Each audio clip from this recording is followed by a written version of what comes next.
애들이 엄마 어릴 때 사랑을 풍부히 받은 애들이 나중에 굉장히 모험심이 강해져요. 왜 그러냐 하면 엄마라는 항구가 있다는 거예요. 안전한 기지가 있다는 거예요. 사람이 탐색하는 거는 자기가 돌아올 수 있는 안전한 기지가 있어야 돼요. 그 기지는 습관화해서 만들어져요. 습관화해서 만들어지면 그 다음에 안정감이 생길 때 그걸 자신감이라 그래요.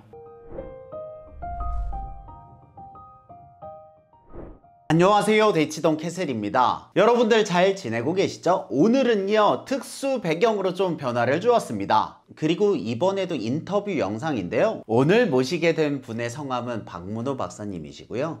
미국 텍사스에 있는 A&M 대학교에서 전자공학 박사를 받으셨습니다. 그 후에는 전자통신연구원에서 연구원으로 재직을 하시다가요, 뇌과학 공부에 빠지셨고요. 현재는 박문호 자연과학 세상이라는 단체를 이끌고 계십니다. 실은 아시는 분은 아시겠지만요, 국내에서 뇌과학 분야로 손꼽히는 이론 전문가로 활동을 하고 계십니다. 저는 예전에 인터뷰를 했던 고려대학교의 남호성 교수님의 추천으로 이분을 뵙고 인터뷰를 하게 되었는데요. 정말 큰 감명을 받았습니다. 전체 인터뷰 내용은 약 2시간 정도로 길었는데요. 그 중에서 정말 인상적이었던 부분이 두 가지였습니다. 그래서 이 첫 번째 주제의 영상은요, 과연 우리는 공부를 왜 해야 되는가입니다. 당연하겠지만 그동안 여러 가지 매체에서 공부를 해야 되는 이유에 대한 이야기를 들었는데요. 저는 이분의 이야기가 가장 실제적이고 현실적이어서 크게 감명을 받았습니다. 그 부분에 대한 인터뷰 내용을 보여드립니다. 함께 보시죠.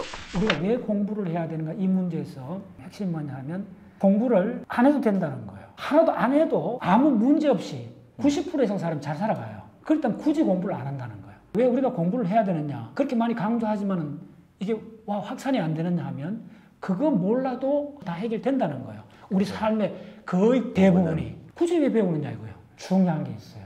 죽고 사는 문제, 전쟁에 관한 문제, 화성에 관한 문제, 저 바다 속으로 들어가는 문제, 이런 모든 것들은 특수한 지능이 필요하다는 거예요. 대부분 사람이 그냥 살아가는 것은 일반 지능을 쓰는 겁니다. 사람들이 일반 지능하고 특수 지능에 대한 개념이 없기 때문에 굳이 왜 공부를 해야 되는가를 피부에 와닿게 못 느끼는 거예요. 대충 인간으로 살아가는 데는 세포생물학이나 양자역학이나 우주로 몰라도 아무 상관없어요. 오히려 그런 거 많이 하면 사람들하고 대화할 주제가 없고 사람 가까이 없어요. 친구도 없어져요. 특수지능 쪽으로 공부하면 할수록 없어져요, 사실은. 우리 그쵸. 회원들이 저한테 와서 1, 2년 공부하고 나면 딱 드러나는 현상이 뭐냐면 송년회 때 간혹 친구들 모이면 이제 재미없어 못 모인다는 거예요. 화제가 같은 이야기 없으니까. 그래서 그분들한테 뭐 세포 분열을 이야기하겠어요?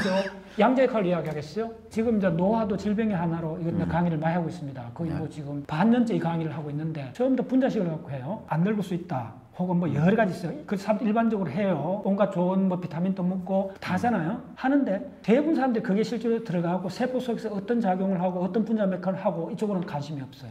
그냥 먹고 일반 지능으로 쓰는 그걸로서 다 만족하고 늙어 죽을 때까지 아무 문제 없이 살아요. 솔직히 말해서 아무 문제 없이 살아요. 잘 살아요. 돈 버는 데 크게 문제 없어요. 결혼할 때까지 아무 문제 없어요. 근데 언제 문제가 생기느냐 하면 사막에 가보면 문제가 생겨요. 무슨 이야기를 하려면 지금 우크라이나에 전쟁이 일어났잖아요. 이런 문제들은 특수지능이 필요하다는 거예요. 코로나19 왔을 때 교황은 바티칸 광장에서 아주 전 인류를 위해서 기도를 했어요. 코로나19가 그 기도에 응해줬나요? 기도를 올린 거는 사실 일반 지능입니다. 그냥 정서에 호소하는 그 정도의 효과는 있겠죠. 그러나 그게 코로나19 입장에서 봐서는 아무런 의미, 넌센스에 가까운 거예요. 과학을 해보면. 특수지능이 필요하다는 거예요. 지금 코로나 mRNA 백신이 개발 안 됐다면, 화이자나 모더나의 백신이 개발 안 됐다면 지금 인류는 어떻게 됐겠어요? 그 버전을 1920년 버전으로 바꾸면 스페인 독감에 5천만 명 죽었어요. 이제 왜 우리가 공부를 해야 되는가? 특수지능은 죽고 사는 문제라는 거예요. 전 인류에 해당되고, 이거 코로나19 강을 못 건너냐고 이런 문제인 거예요. 어느 나라는 지금 80만 명이 죽었고, 어느 나라는 20만 명이 죽었고, 이런 막 10만 명 단위 사람이 막 죽어나가는 이 문제예요.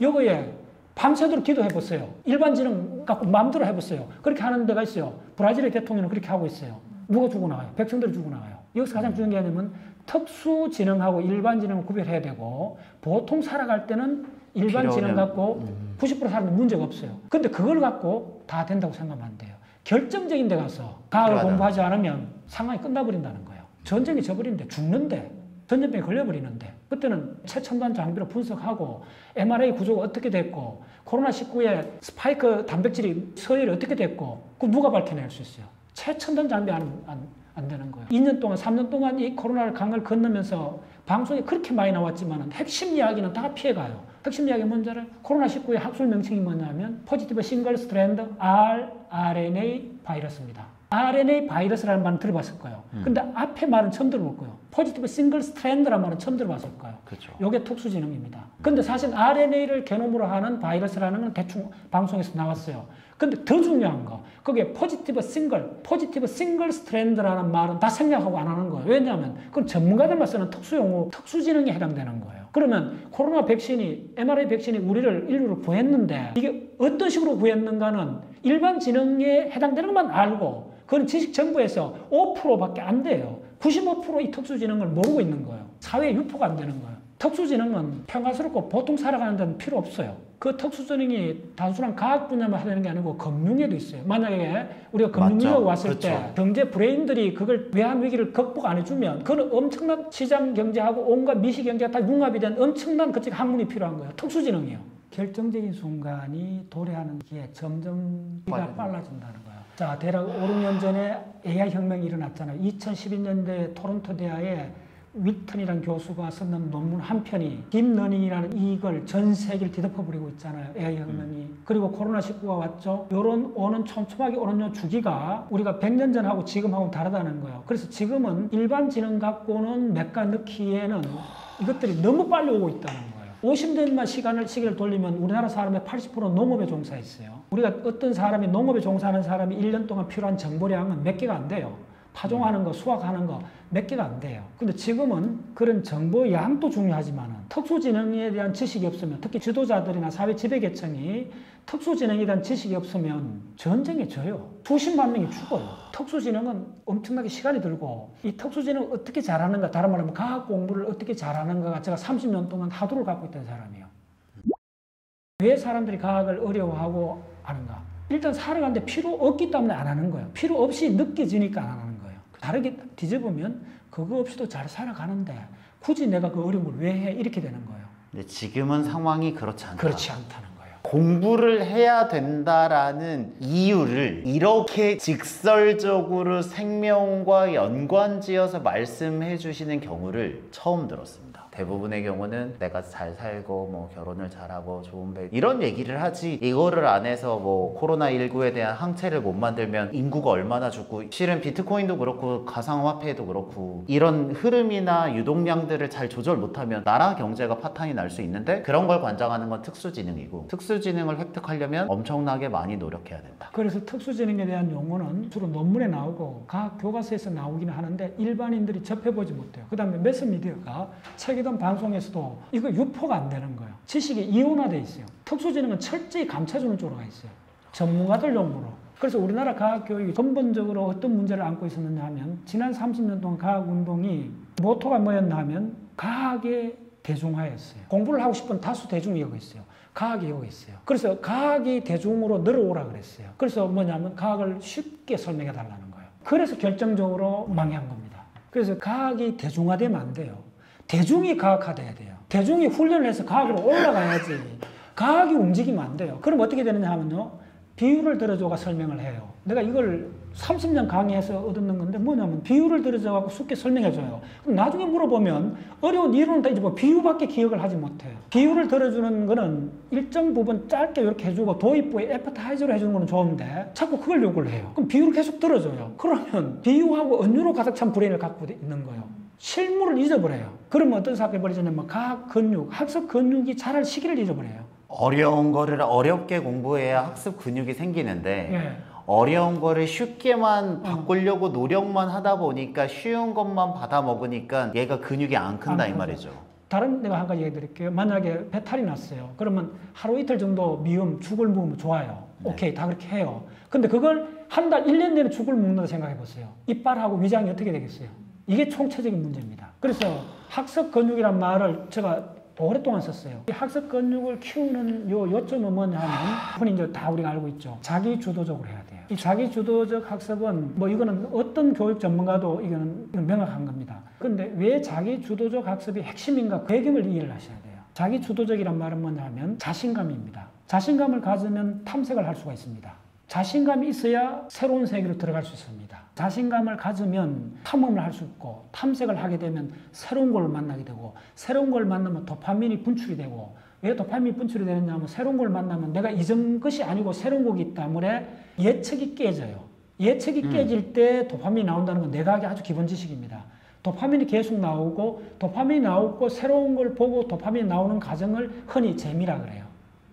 탐색을 해야만이 재미를 느껴요. 재미를 느끼면 이거는 선순환 구조로 가요. 내가 새로운 세계에 들어가 재미를 느껴갖고 일정 기간 지나면 습관화가 되잖아요. 그러면 또 탐색을 하게 돼요. 근데 이 탐색은 자신감은 첫 번째 뭐냐면 안정감에서 와요. 이게 안정감에서. 무슨 이야기냐면 누구나도 탐색하는 게 아닙니다. 그래서 이게 애착 이론의 가장 중요한 이론 중에 하나가 애들이 엄마 어릴 때 사랑을 풍부히 받은 애들이 나중에 굉장히 모험심이 강해져요. 왜 그러냐면 엄마라는 항구가 있다는 거예요. 안전한 기지가 있다는 거예요. 사람이 탐색하는 거는 자기가 돌아올 수 있는 안전한 기지가 있어야 돼요. 그 기지는 습관화해서 만들어져요. 습관화해서 만들어지면 그 다음에 안정감이 생길 때 그걸 자신감이라 그래요. 그 자신감은 반드시 안전한 기지가 있어야 자신감이 생겨요. 그래서 그 안전한 기지는 어디서 얻느냐 뭐 훈련, 반복, 습관. 그게 형성되고 나면 다시 새로운 탐색, 자신감이 있으니까요. 탐색을 하면 모르는 세계를 만나죠. 모르는 세계를 만나면 예측이 깨지고 도파민이 분비되고 재미를 느끼는 거예요. 이게 자기주도적 학습의 기본 사이클입니다. 그 핵심 키워드는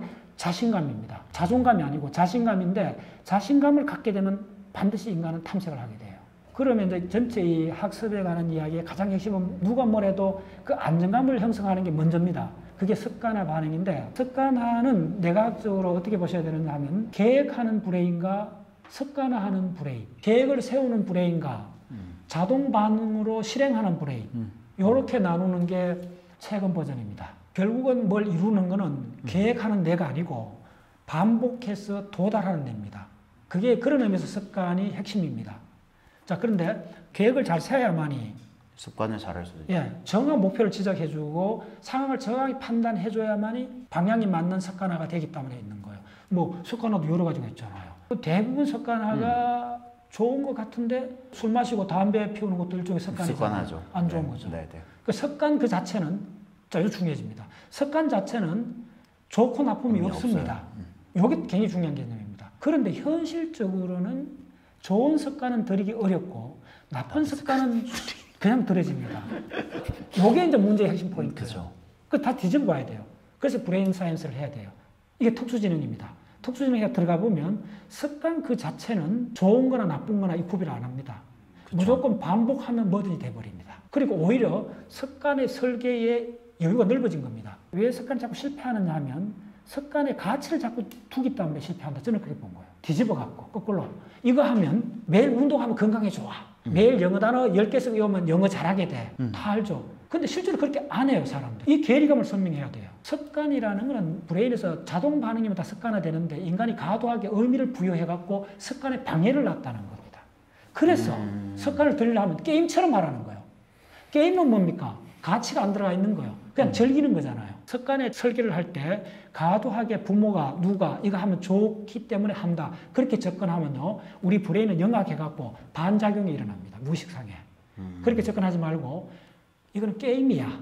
이거 그냥 한번 해보는 거야. 이거는 나는 뭐 결과가 어떤 상관 안 해. 그냥 한번 해보고 싶어. 실험이야. 의미를 주면 줄수록 그 습관에 대한 프레셔가 높아지기 때문에 반발이 생긴다 이거죠. 가치를 주지 말라는 거예요. 제가 몇 가지 모토가 있는데 첫 번째 모토가 뭐냐면 어디 서물라고 공부하지 마라. 어디 서물라고 그냥 공부하라. 그러면 어떻게 되느냐면 심각해지지 않아요. 그러면 게임처럼 공부를 할 수 있어요. 심리적 장벽을 없애버리는 거예요. 대부분 사람들이 이걸 하면 물론 이제 요걸 잘 보셔야 되는데 물론 단장이 무슨 직업훈련 같은 뭐 이렇게 하는 데는 목적이 있고 해야 되죠. 그 이야기가 아니고 살아간다 하면 중요한 걸 들어가야 되잖아. 양자역학, 생체 심리학, 생리학, 뭐 연력학 이런 거 공부를 해야 되는데 어디 서물라고 하지 말라고 하면 인간은 그냥 즐길 수가 있어요. 그냥 즐기라는 거예요. 그러면 싫으면 그냥 안 하면 되는 거예요. 그냥 좋으면 하면 되는 거예요. 일체 가치를 두지 말라는 거예요.